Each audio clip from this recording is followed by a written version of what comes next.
Assalamualaikum warahmatullahi wabarakatuh.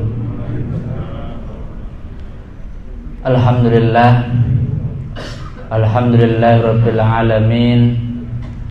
Wassalatu wassalamu ala asyrafil anbiya'i wal mursalin wa ala alihi wa ashabihi wa man tabi'ahu bi ihsanin ila yaumiddin.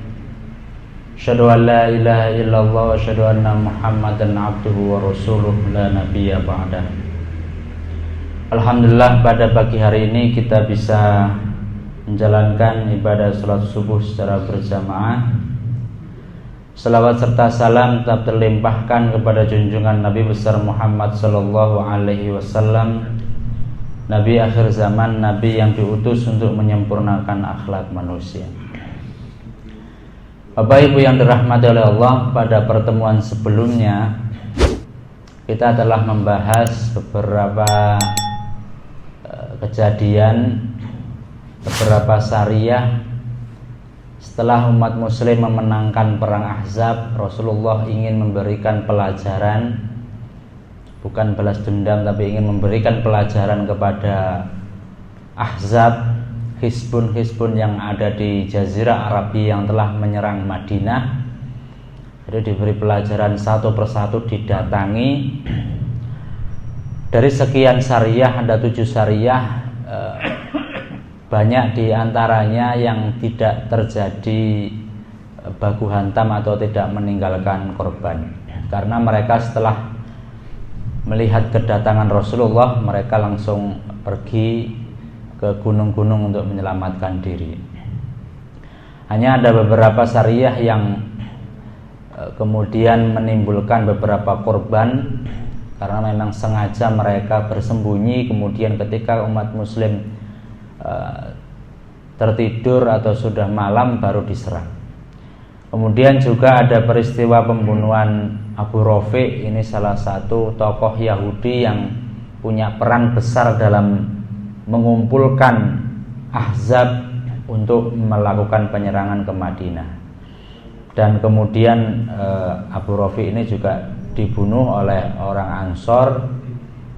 Ketika itu orang Ansor mengendap-endap ke dalam rumah Abu Rafi', tetapi tidak tahu di mana posisi Abu Rafi', karena Abu Rafi' sedang tidur bersama keluarganya. Kemudian sahabat itu memanggil dengan lirih namanya Abu Rafi'. Kemudian Abu Rafi' menjawab, siapa itu? Nah, baru kemudian tahu posisi Abu Rafi', tetapi kemudian langsung ditikam, tetapi meleset begitu ya. Akhirnya Abu Rafi' berteriak bahwa ada yang membunuh. Sahabat itu kemudian keluar, lari, tapi kembali lagi seakan-akan sebagai penjaga gerbang, pintu gerbang.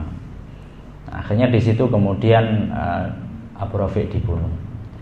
Bapak Ibu yang dirahmati oleh Allah, hari ini kita akan membahas perang Bani Mustalik. Perang Bani Mustalik ini tidak begitu besar, juga tidak lama, tetapi banyak peristiwa penting yang terjadi di dalam perang ini. Yang pertama adalah pernikahan Rasulullah dengan Juwairiyah. Juwairiyah ini adalah putri daripada tokoh Bani Mustalik.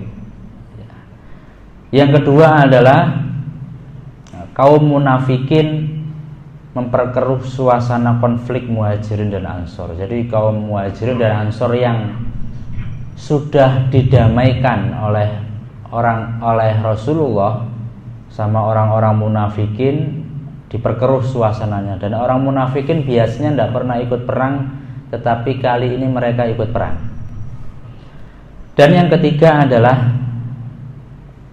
fitnah atau kabar dusta yang dituduhkan kepada Aisyah, istri Rasulullah Shallallahu Alaihi Wasallam, yaitu berzina dengan seorang sahabat. Nah, ini mungkin kisahnya sudah pernah kita dengar ya, dan itu terjadi setelah perang Bani Mustalik, ketika pulang ya. Bapak Ibu yang dirahmati oleh Allah, perang Bani Mustalik ini terjadi pada bulan Sya'ban tahun ke-5 Hijriah. Faktor penyebabnya adalah sebuah berita yang diterima oleh Rasulullah bahwa pemimpin kabilah Bani Mustalik yang bernama Al-Haris bin Abu Diror itu telah mengerahkan kekuatan kaumnya untuk bergerak ke Madinah memerangi Rasulullah. Jadi ada berita bahwasanya akan diserang. Nah, untuk memastikan itu Rasulullah tidak langsung menyerang, tapi memastikan berita itu melalui Buraidah bin Al-Hasib. Diutus ke sana untuk memastikan benar apa tidak Al-Haris bin Abu Diror ini akan mengutus pasukan ke Madinah. Kemudian setelah informasi itu valid, baru kemudian Rasulullah langsung mengarahkan sahabatnya untuk keluar memerangi Bani Mustalik sebelum mereka pergi menuju Madinah.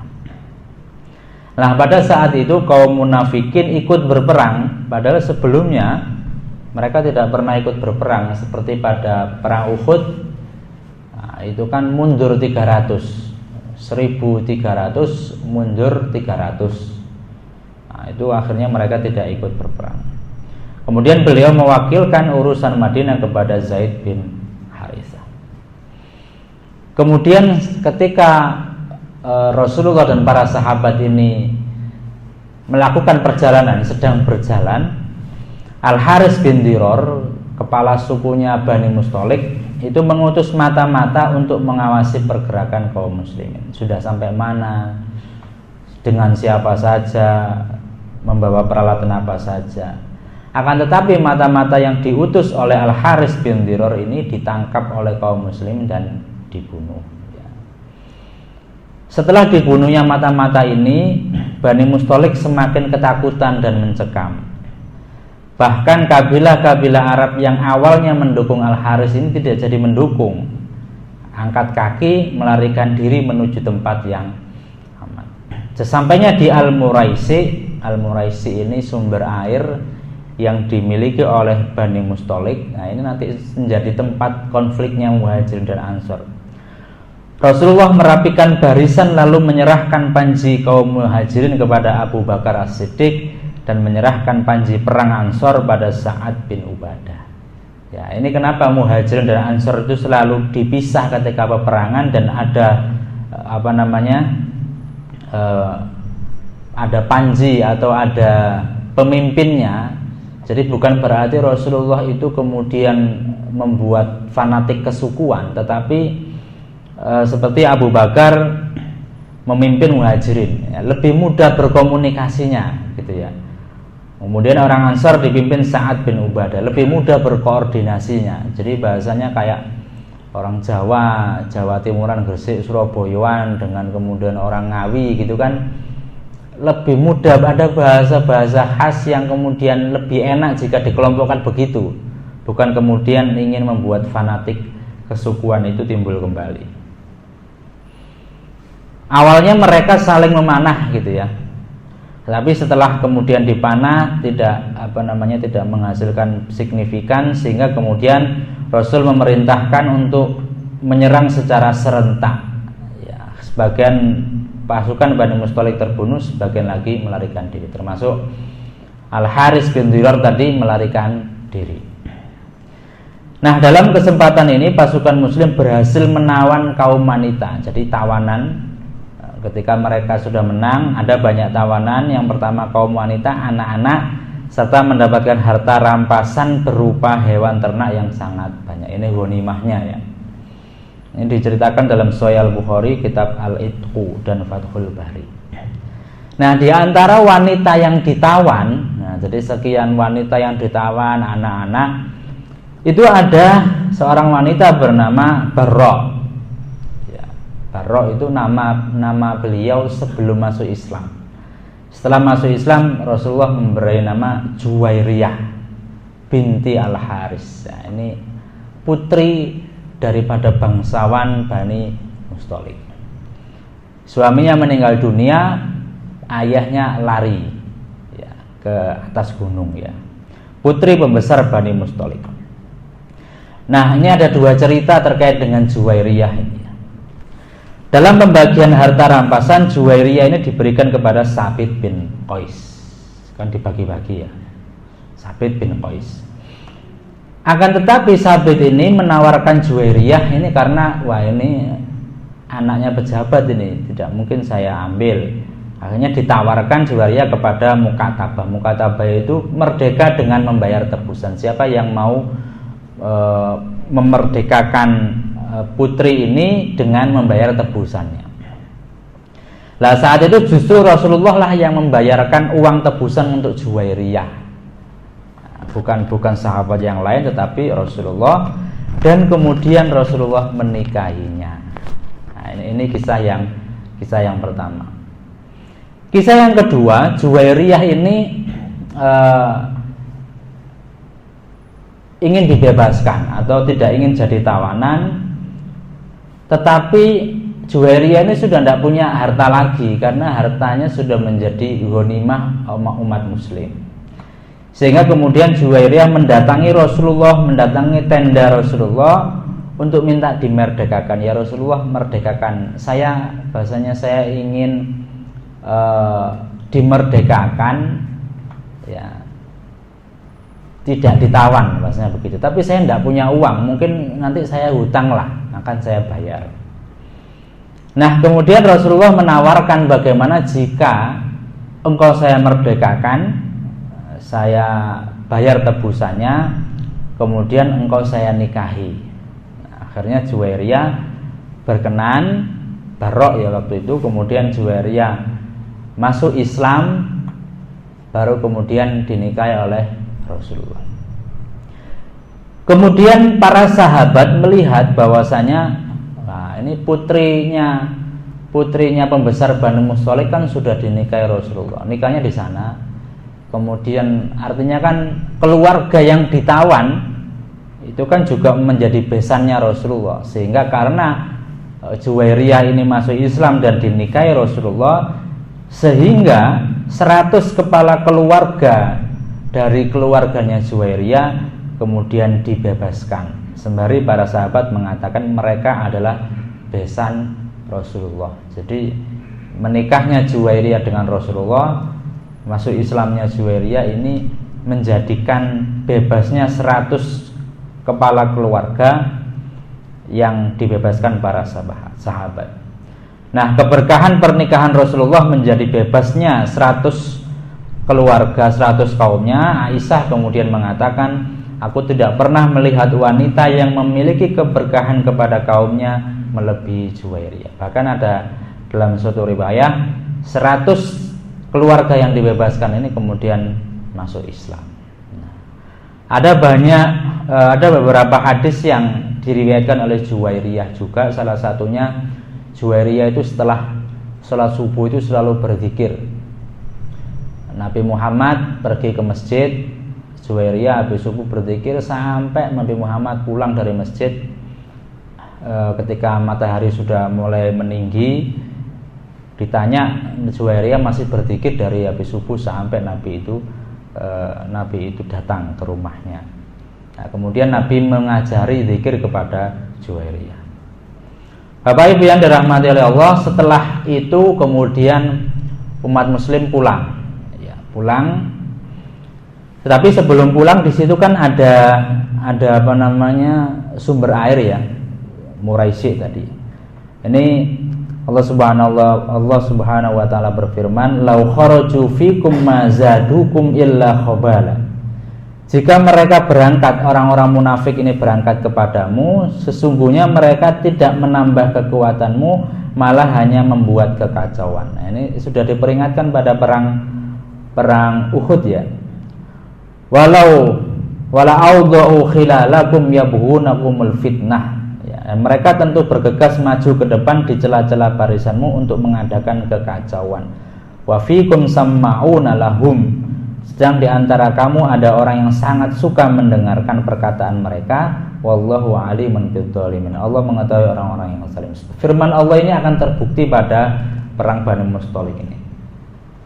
Nah, setelah menaklukkan Bani Mustholik, Rasulullah bermukim beberapa hari di Al-Muraisi, di sumber air. Nah, pada kesempatan itu Umar bin Khattab menyuruh atau menyewa jasa untuk mengambil air, namanya budak namanya Jahja al-Ghifari untuk mengambilkan air di sumber air. Kemudian di depan mata air Jahja ini beradu cepet-cepetan joko air dengan seorang yang bernama Sinan bin Wabar al-Jahni. Ya, Sinan bin Wabar al-Jahni. Jadi royoan. Saya tidak tahu sumber airnya itu sumur atau bagaimana ya, sehingga kemudian harus royoan. Mereka berebut mengambil air hingga keduanya hampir saling bunuh karenanya. Jadi ini yang Jahja ini dari Muhajirin, yang Sinan bin Wabar al-Jahni ini dari Ansor, saling berebut. Ya, karena saling berebut ini kemudian Al-Jahni berteriak memanggil sukunya, wahai orang Ansor. Akhirnya orang-orang Ansor datang di belakangnya Al-Jahni ini. Kemudian si Jahja tidak mau kalah, berteriak wahai orang Muhajirin. Akhirnya di belakangnya ada Muhajirin. Jadi gara-gara ngambil air ini, orang Muhajirin dan Ansor ini berhadap-hadapan, ya, berseteru gara-gara dua orang ini berebut air. Nah, mendengar para sahabatnya ini sudah membangkitkan jiwa kesukuan, nah, sudah mulai ini bawa Ansor Muhajirin, Rasulullah langsung menyaut, abda'ul jahiliyah wa ana baina azharukum. Bagaimana mungkin kalian saling menyeru dengan seruan jahiliyah padahal aku masih hidup di tengah kalian. Da'uha fa innaha muntinah. Tinggalkan seruan jahiliyah itu karena itu perkara yang busuk. Kalian dulu masa jahiliyah saling bertempur. Sekarang saya masih ada di antara kalian. Kalian mau mengulangi lagi. Nah, gitu ya. Kemudian mereka kembali lagi, tidak jadi bertengkar ya. Kemudian gembong munafikin namanya Abdullah bin Ubay bin Salul ya, ini yang gembong munafikin yang gembosi orang munafik 300 untuk enggak jadi ke perang Uhud itu mengatakan, dengar berita itu, bukankah mereka sendiri pernah melakukan hal itu? Sudahlah, kini mereka telah menyaingi dan mengalahkan kita di negeri kita sendiri. Demi Allah, kita dan mereka tak ubahnya seperti kata pepatah dahulu. Dia mengatakan, sammin kalbak yakulka, gemukkan anjingmu, niscaya dia akan menerkammu. Maksudnya itu orang Ansor ini kan kedatangan Muhajirin, ngasih makan orang Muhajirin, bahasanya menggemukkan. Gemukkan anjingmu, nanti kalau kemudian anjingmu ini sudah besar, niscaya dia akan menerkammu, akan mengusirmu dari Madinah, begitu. Nah, kemudian diabadikan dalam Al-Quran surah Al-Munafikin ayat 8, yaquluna la in raja'na ilal madinati la yukhrijanna al-'azzu minhal adallna. Orang Abdullah bin Ubay bin Salul mengatakan, sungguh jika kita kembali ke Madinah setelah perang Bani Mustalik, pastilah orang yang kuat akan mengusir orang yang lemah. Orang yang kuat di sini Muhajirin akan mengusir orang yang lemah. Padahal walillahil 'izzatu walirasulihi walil mu'minina walakinnal munafiqina la ya'lamun. Padahal kekuatan itu hanyalah bagi Allah, Rasulnya dan bagi orang-orang mukmin, tetapi orang munafik itu tidak mengetahui. Nah, jadi Abdullah bin Ubay bin Salul ini gembosi. Tontonlah nanti ini sampai Madinah, orang kalian Ansor akan diusir oleh Muhajirin. Nah, memperkeruh suasana. Kemudian Abdullah bin Ubay bin Salul berbicara kepada orang yang ada di sekitarnya. Kejadian seperti ini tidak lain karena ulah tangan kalian sendiri, wahai Ansor. Kalian mengizinkan orang Muhajirin memasuki negeri Madinah, bahkan berbagi harta dengan mereka. Demi Allah, jika dahulu kalian mencegah mereka, tentu kini kalian tidak akan terusir dari negeri kalian. Nah, ini memberikan fitnah-fitnah dan seterusnya. Kemudian di situ ada Zaid bin Arqam. Ini budak yang masih muda banget ya, budak yang masih muda banget. Salah satu budak yang ikut mendengar itu kemudian langsung pergi ke pamannya menginformasikan apa yang diomongkan Abdullah bin Ubay bin Salul. Kemudian pamannya langsung menemui Rasulullah. Rasulullah, ada berita seperti ini nih, bagaimana? Nah, gitu. Nah, saat itu di samping beliau ada Umar bin Khattab mendengar ucapannya pamannya Zaid bin Arqam, berita itu. Kemudian Umar langsung angkat suara, Umar langsung emosi, ya, wahai Rasulullah, utuslah Abbad bin Bishr untuk membunuh Abdullah bin Ubay bin Salul. Kemudian Rasulullah menjawab, fa kaifa ya Umar idza tahaddatsan nas anna Muhammad yaqtul ashab. Wahai Umar, bagaimana mungkin saya mengutus untuk membunuh Abdullah bin Ubay bin Salul? Orang-orang akan mengatakan bahwa Muhammad akan membunuh sahabatnya sendiri. La walakin adzin birrohil. Tidak mungkin terjadi. Sekarang suruh semua pasukan untuk bergerak pulang ke Madinah. Nah, meski saat itu bukan waktu yang tepat untuk memberangkatkan pasukan, ya, jadi semuanya disuruh, sudah jangankan istirahat ya lagi, istirahat di Muraisi, langsung pergi pulang ke Madinah. Namun demikian semua orang mulai bergerak gitu ya. Jadi Rasul itu nyuruh biasanya itu kalau sekian kilo kemudian istirahat lagi, sekian kilo istirahat. Gara-gara ada berita ini disuruh bergerak, tidak pakai berhenti. Kalau sudah sangat capek sekali berhenti sebentar, jalan lagi. Sangat capek sekali berhenti sebentar, berangkat lagi, terus begitu. Sampai kemudian kalau sudah hampir malam disuruh istirahat. Kalau orang udah capek banget itu kan nggak sempat ngobrol-ngobrol ya. Akhirnya fitnah itu nggak sempat meredam fitnah lah, bahasanya Rasul begitu. Kalau seandainya banyak berhenti, orang kalau sudah berhenti nyantai-nyantai ngobrol-ngobrol, fitnah tersebar. Sudah disuruh jalan terus. Nah, engko nek wis pegel berhenti, kan capek, nggak sempat ngobrol, ngantuk turu. Bangun suruh jalan terus, begitu terus sampai tiba di Madinah. Kemudian ada sahabat Usaid bin Hudzair bergegas menemui Rasulullah mengatakan, wahai Rasulullah, tidak biasanya engkau keluar pada saat seperti ini. Ini kan belum waktunya jalan, kenapa kok jalan ya Rasulullah? Kemudian Rasulullah mengatakan, au ma balagha kama qala sahibukum. Loh, belum nyampe dah berita apa yang dikatakan oleh temanmu itu. Ini sudah ramai. Kemudian Usaid mengatakan, wa maqala, apa yang dikatakan oleh Abdullah bin Ubay bin Salul? Za'ama annahu in raja'a ilal madinati la yukhrijannal a'azzu minhal adzal. Mereka mengira bahwasanya mereka mengatakan bahwasanya nanti ketika pulang ke Madinah, orang muhajirin, orang yang lemah, orang yang kuat akan mengusir orang yang lemah. Al-a'azzu itu kan kuat ya. Azun, a'azzu, orang yang lebih mulia, orang yang lebih kuat akan mengusir minhal adzal, yang lemah. Nah, gini. Akhirnya kan ngerti, oh surah ini karepe opo ya? Oh ternyata ceritanya perang Bani Musthalib.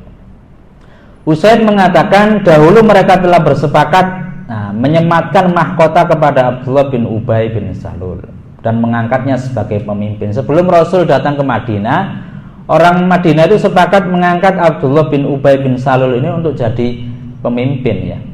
Tetapi ketika Rasulullah datang ke Madinah, ketika kedatangan engkau ke Madinah menimbulkan kebencian di hati Abdullah bin Ubay bin Salul karena dia menganggap engkau telah merampas kekuasaannya. Akhirnya kan Rasulullah yang menjadi berkuasa, Abdullah bin Ubay bin Salul gak jadi berkuasa. Nah, kemudian Rasulullah memerintahkan pasukan untuk berjalan dengan sedikit istirahat, istirahatnya sedikit. Rasulullah berbuat demikian agar mengalihkan mereka dari pembicaraan dengan Abdullah bin Ubay bin Salul. Kemudian ada sahabat Ansor yang tidak percaya dengan ucapannya Zaid bin Arqam tadi, budak. Sahabat itu mengatakan, wahai Rasulullah, boleh jadi budak itu berbicara ngelantur lah, wong budak kok dipercaya omongane, apalagi budaknya masih muda. Dia masih kecil dan belum bisa memahami pembicaraan orang dewasa. Gitu kan. Kemudian anaknya Abdullah bin Ubay bin Salul tadi juga membela ayahnya. Nama anaknya Abdullah bin Ubay bin Salul itu namanya Abdullah. Jadi bingung. Abdullah bin Abdullah begitu. Abdullah bin Ubay bin Salul. Nah, Abdullah anaknya Abdullah ini tidak percaya bahwasanya ayahnya mengatakan demikian. Abdullah mengatakan kepada Rasulullah bahwa ayahnya bersumpah atas nama Allah bahwa ia tidak pernah mengatakan sesuatu seperti yang dituduhkan oleh Zaid bin Arqam. Tidak mungkin Rasulullah, ayah saya sudah bersumpah itu, tidak pernah mengatakan itu. Nah, Zaid bin Arqam yang kemudian tertuduh itu benar-benar sesak hatinya, ya kan, ngomong gak dipercaya. Padahal Rasul percaya kepada Zaid bin Arqam. Kemudian penuh kegalauan karena ucapannya tidak dipercaya oleh para sahabat. Sampai kemudian turun firman Allah membenarkan ucapan Zaid bin Arqam dalam surah Al-Munafikun ayat 1 sampai 8. Surahnya aja ada namanya surah Al-Munafik. Ini buat orang-orang munafikin. Orang-orang nerakanya orang munafik itu lebih bawah daripada nerakanya orang kafir, ya. Fit darkil asfali minan nar. Makanya jangan jadi orang munafik. Ayat 1 sampai 8 Munafikin, surah Al-Munafikun. Apa bunyinya? Idza ja'akal munafiqun qalu nasyhadu innaka la rasulullah wallahu ya'lamu innaka la rasuluh. Apabila orang munafik datang kepada Muhammad berkata, kami mengakui bahwa engkau adalah Rasulullah dan Allah mengetahui bahwa engkau benar-benar Rasulnya. Wallahu yashhadu innal munafiqina lakadzibun. Tetapi Allah menyaksikan bahwa orang-orang munafik itu benar-benar pendusta. Kalau dia mengatakan bahwa saya bersaksi bahwasanya engkau adalah utusan Allah, itu dusta.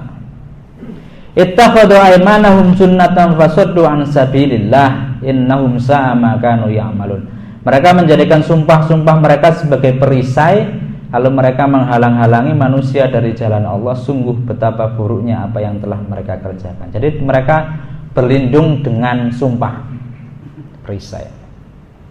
Dzalika bi annahum amanu tsumma kafaru fatubi ala qulubihim fahum la yafqahun. Yang demikian itu karena sesungguhnya mereka telah beriman kemudian menjadi kafir, maka hati mereka dikunci sehingga mereka tidak dapat mengerti. Wa idza ra'aitahum tu'jibuka ajsamuhum, dan apabila engkau melihat mereka, tubuh mereka mengagumkan. Orang munafik itu secara postur itu mengagumkan. Ya besar, ya ganteng, ya keker gitu kan ya. Wa yaqulu tasma' liqaulihim, dan ketika mereka berkata, kalian untuk mendengarkan omongan mereka. Ya, orang munafik itu jangan didengarkan, tapi Allah mengatakan kalau orang munafik ngomong itu seringkali kita mendengarkan. Ka'annahum khusyubun musannadah, mereka seakan-akan kayu yang tersandar. Yahsabuna kullu sayhatin alaihim, mereka mengira bahwa setiap teriakan ditujukan kepada mereka. Humul aduwwu fahdharhum, mereka itu musuh yang sebenarnya, maka waspadalah terhadap mereka. Qatalahumullahu anna yufakun, Allah membinasakan mereka, bagaimanakah mereka dapat dipalingkan. Wa idza qila lahum ta'alu yastaghfir lakum Rasulullah lawaw ru'usahum, apabila dikatakan kepada mereka marilah beriman agar Rasulullah memohonkan ampunan bagimu, mereka membuang muka. Lawaw ru'usahum wa ra'aitahum yasudduna wa hum mustakbirun, mereka berpaling dan menyombongkan diri. Sawa'un 'alaihim astaghfarta lahum am lam tastaghfir lahum la yaghfirullahu lahum. Sama saja bagi mereka engkau Muhammad jika engkau memohonkan ampunan untuk mereka dan tidak memohonkan ampunan bagi mereka, Allah tidak akan mengampuni mereka. Innallaha la yahdil qaumal fasikin, Allah tidak memberikan petunjuk bagi orang yang fasik. Lu bayangkan, orang-orang munafik itu dimintakan ampunan ataupun tidak dimintakan ampunan, Allah tidak akan mengampuni mereka. Humul ladzina yaquluna la tunfiqu 'ala man 'inda Rasulillahi hatta yanfaddu. Mereka berkata kepada orang Ansor, janganlah kamu bersedekah kepada orang Muhajirin. Nah, jangan ngasihkan hartamu kepada orang Muhajirin yang ada di sisi Rasulullah sampai mereka bubar meninggalkan Rasulullah. Walillahi khazainus samawati wal ard walakinnal munafiqina la yafqahun. Padahal milik Allah lah perbendaharaan langit dan bumi, tetapi orang munafik itu tidak memahami. Nah, ini yang terakhir, yaquluna, maka mereka berkata la irja'na ilal madinati, sungguhnya jika kita kembali ke Madinah setelah dari perang Banu Mustalik, la yukhrijannal a'azzu minhal adzal. Orang yang kuat akan mengusir orang yang lemah. Walillahil izzatu walirrasulihi walil mu'minina walakinnal munafiqina la ya'lamun. Padahal kekuatan itu hanyalah bagi Allah dan bagi orang-orang mukmin, tetapi orang munafik tidak mengetahui. Nah, ini setelah turunnya ayat ini ayat pembenaran perkataan Zaid bin Arqam. Kemudian Rasulullah mengutus orang pergi kepada Zaid bin Arqam yang lagi gelisah tadi, galau, bacakan ayat ini ya kepada Zaid bin Arqam. Kemudian beliau bersabda, innallaha qad shadaqaka, sungguhnya Allah telah membenarkan ucapanmu Zaid bin Arqam ya, berarti dibela sama Allah. Nah, baru kemudian putranya Abdullah bin Salul, namanya Abdullah juga, Abdullah bin Ubay bin Salul percaya, baru percaya. Sebenarnya anaknya Abdullah ini termasuk yang soleh ya, soleh dan jajaran sahabat terbaik. Setelah dia percaya dengan turunnya wahyu itu, kemudian dia terlepas dari tindakan ayahnya. Kalau gitu memang ayah saya yang kurang ajar ya. Kemudian pasukan sudah mendekati Madinah, mau kan jalannya cepat, wis pokoknya cepat. Nah, setelah mendekati Madinah itu kok sik durung surup ya, belum maghrib, belum malam. Akhirnya Rasulullah memerintahkan untuk memperlambat, aja cepet-cepet. Nah, tadi disuruh cepat, sekarang aja cepet-cepet. Tujuannya apa? Supaya ketika masuk Madinah itu kondisinya sudah malam. Ketika sudah malam kan gak sempat ngobrol-ngobrol sampai penduduk Madinah, kan gak sempat fitnah tersebar. Supaya sampai Madinah malam langsung tidur, gitu ya. Nah, ketika pasukan Madinah itu memperlambat jalannya, Abdullah, anaknya Abdullah ini malah mempercepat jalan. Sampai dia berdiri di pintu gerbang Madinah dengan menghunuskan pedang. Jadi sampai berjalan lebih cepat, pasukan di belakang kemudian menghunuskan pedang. Tidak tahu ini siapa yang disasar ya. Ada orang lewat, dibiarkan sampai ayahnya lewat, kemudian pedang itu ditaruh di leher ayahnya. Dia mengatakan, demi Allah engkau tidak boleh melewati jalan ini kecuali diizinkan oleh Rasulullah. Nah, ayahnya itu juga mangkel ya. Kenapa anaknya lebih membela Rasulullah daripada ayahnya sendiri? Sesungguhnya beliau mulia dan engkau yang terhina, kata anaknya. Nah, akhirnya kemudian dikiranya anaknya itu tidak berani sama ayahnya, karena Abdullah ini termasuk anak yang berbakti kepada orang tua ya, maksudnya sering berbuat baik.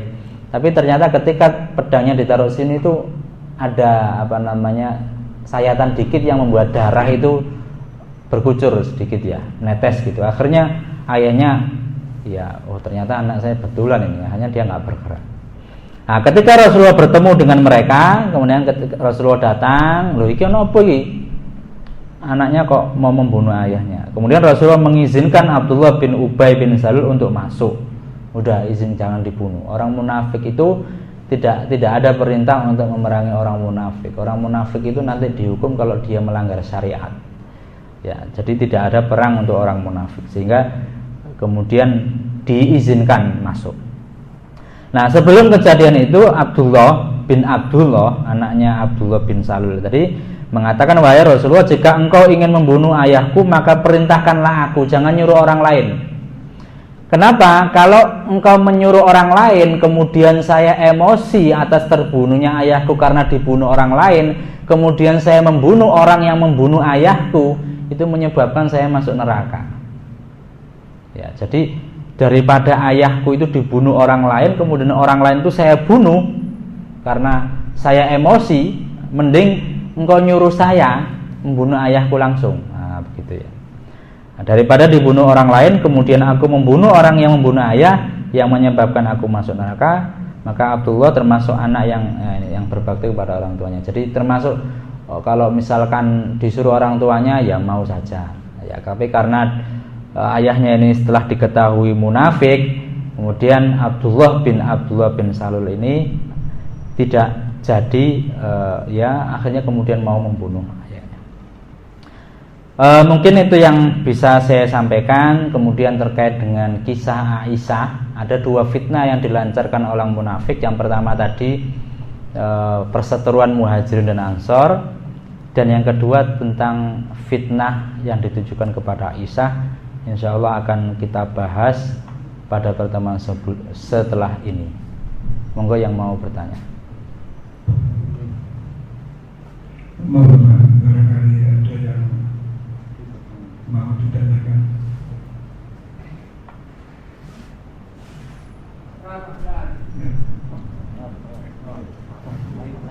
Wes ngantuk kabeh.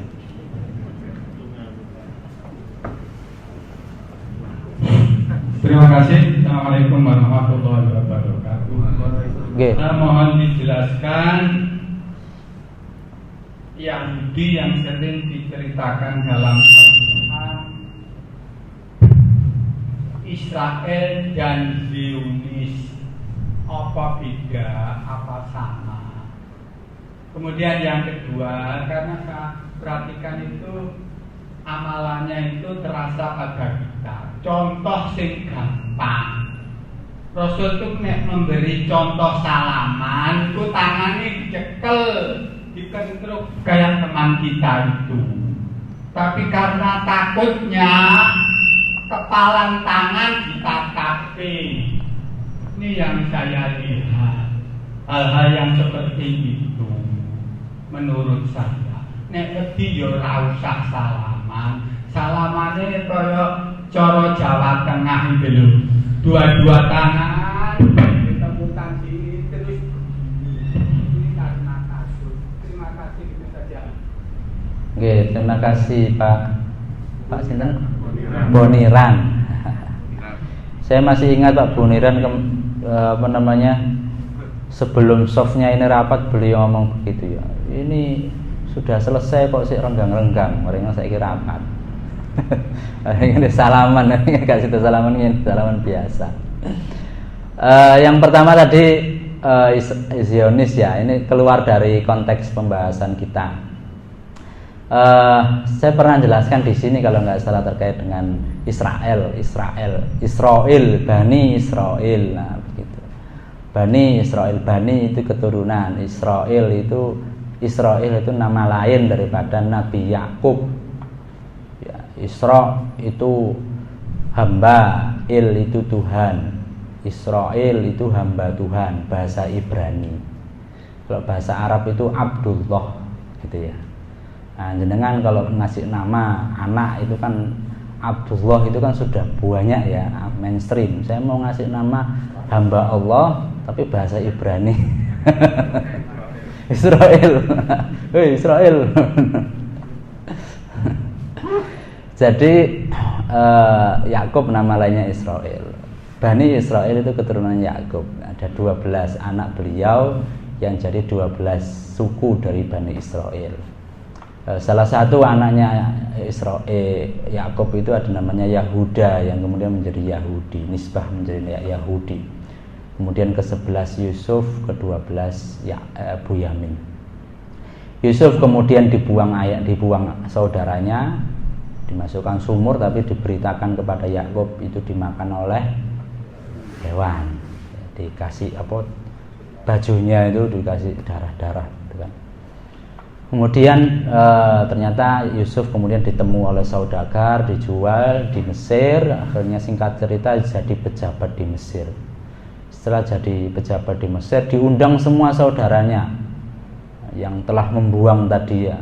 Bukan kemudian benci, malah diundang, ini masuk istana, dijamu. Ada sekitar 70 anak, cucu, cicit, semuanya diundang. 400 tahun setelah Nabi Yusuf itu Nabi Musa. Nabi Musa itu ya Nabi ini wong Bani Israel. Nabi Musa ini membebaskan Bani Israel dari perbudakan Fir'aun. Fir'aun memperbudak Bani Israel ratusan tahun. Nah, kemudian dibebaskan oleh Nabi Musa. Kemudian cerita yang membelah lautan itu kan Nabi Musa dengan Bani Israel, gitu.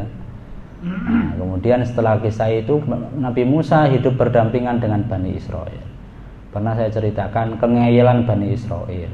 Begitu itu. Kemudian ada Nabi Harun juga di situ, Nabi Harun, Nabi Musa, dua nabi langsung Bani Israel lu ngayel terus ya begitu itu. Makanya Nabi Musa ketika Nabi Muhammad Isra Mi'raj di atas, Nabi Musa itu mengatakan saya itu sedih. Sedihnya kenapa? Umatku itu lebih banyak masuk neraka daripada umatnya Nabi Muhammad.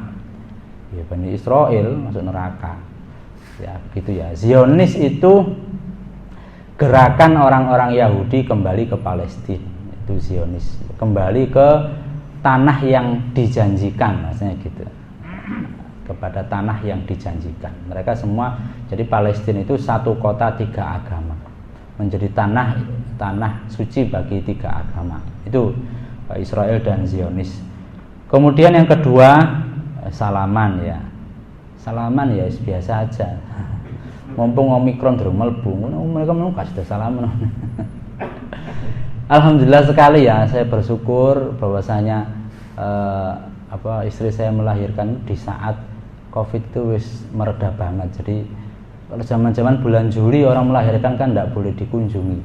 Sekarang wis los gitu, los mlebu wong pira, salaman, buka salaman, gitu. Mumpung durung mlebu Omikron ya, wis mlebu sembuh. Nah, begitu.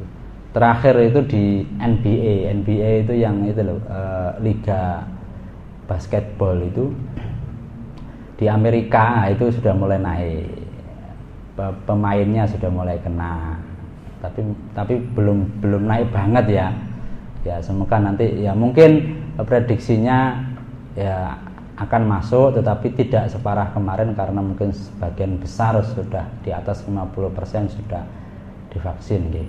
Ya kalau mau salaman pakai metodenya Pak Sinten sih biasanya salaman dengan saya itu. Salaman. Nah, gitu ya. Jadi kate ngene, salaman tapi disemprot dhisik. Terus salaman wis mari kabeh salaman ya. Sing penting jangan setelah salaman mari ngono ngopil. Nah, itu loh. Jangan mari salaman mari ucuk-ucuk meripat. Ajane salaman itu tidak menularkan. Masuk mana? Akses masuk itu hanya lewat lubang ini mata, hidung, mulut, di situ aja. Jadi salaman setelah salaman mari ngono gak ucap-ucap meripat, gak ngupil, gak ngemut tangan, enggak masalah. Salaman nek masjid mari ngono njopo cuci tangan. Lah kan beres. Nah, gitu. Itu win-win solutionnya. Kalau enggak mau ngene. Ngene kon sawangane kok tukaran. Nah, gitu. Ngoten nggih, saya rasa itu yang bisa saya sampaikan. Enggak ada yang bertanya lagi nggih. Insyaallah enggak ada. Insyaallah besok kita akan menjelaskan cerita tentang Aisyah. Nah, ini seru ini. Nanti Aisyah juga dibela oleh Allah. Aisyah sempat dikembalikan kepada ayahnya Abu Bakar, nah, kan begitu. Sampai Rasulullah itu hampir termakan isu yang beredar orang munafik bahwasanya Aisyah itu berzina. Dan itu yang diakui oleh orang-orang Syiah. Orang-orang Syiah itu kan benci dengan Aisyah karena dia membenarkan perkataan orang munafik bahwasanya Aisyah itu benar berzina, benar berselingkuh gitu dengan sahabat. Saya rasa itu yang bisa saya sampaikan, kurang lebihnya mohon maaf. Assalamualaikum warahmatullahi wabarakatuh.